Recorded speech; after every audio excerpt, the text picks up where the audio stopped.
U.S. President Donald Trump has launched his Board of Peace. Now, that's a body for resolving international conflicts with a $1 billion price tag for permanent membership. Now, the ceremony taking place on the sidelines of the World Economic Forum in Davos, Switzerland.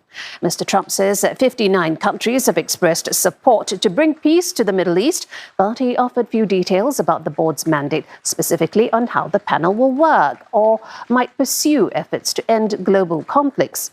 Now, on the subject of the war in Gaza, the U.S. leader took aim at Hamas and reiterated that he helped to resolve 8 wars since returning to office. I want to thank, and I've been very clear that Hamas must return that last remaining deceased hostage as well, and that will be the full commitment.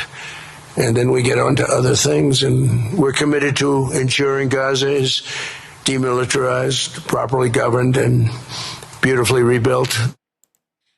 Some 35 countries, including Israel, Saudi Arabia, and Indonesia, have added their signatures to the charter. The board was originally conceived to oversee the rebuilding of Gaza, but a draft of the charter does not limit its role to the Palestinian territory. It's going to be a great thing to watch.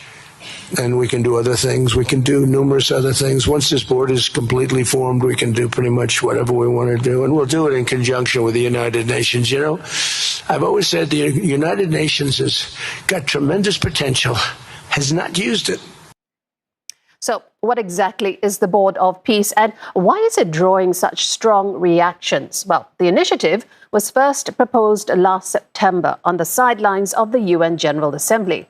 Last week, the White House formally announced its creation, but the final charter goes further.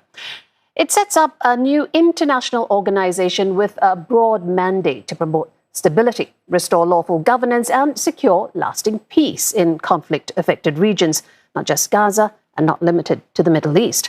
The board is also expected to monitor and coordinate international funding, including reconstruction aid. Now, the structure has 3 layers. The Board of Peace votes on budgets, policy, as well as senior appointments. A 7-member executive board is responsible for implementing the mission. Key names include U.S. Secretary of State Marco Rubio, Middle East envoy Steve Witkoff, White House advisor Jared Kushner, and former British Prime Minister Tony Blair. Now, at the center of it all, Donald Trump, the chairman. He holds veto power on key decisions and has a final authority over how the charter is interpreted. The board will also include member states, but they have to be invited by the U.S. president. Member states serve 3-year terms unless they pay $1 billion for a permanent seat. Invitations have gone out to about 50 countries. Well, dozens have confirmed they will take part. Israel has accepted. So have Saudi Arabia, Turkey, Egypt, Jordan, Indonesia, Pakistan, Qatar, and the United Arab Emirates. In a joint statement, they said they support a permanent ceasefire in Gaza, reconstruction, and what they called a just and lasting peace. Others, still weighing their options, India, China, and Japan have not confirmed participation. Southeast Asian countries like Singapore, Thailand, and Cambodia also yet to decide. Mr. Trump says Russian President Vladimir Putin has accepted, but Moscow has clarified that it is still studying the offer. Some countries already rejected the proposal that includes Britain, citing concerns over Russia's possible involvement.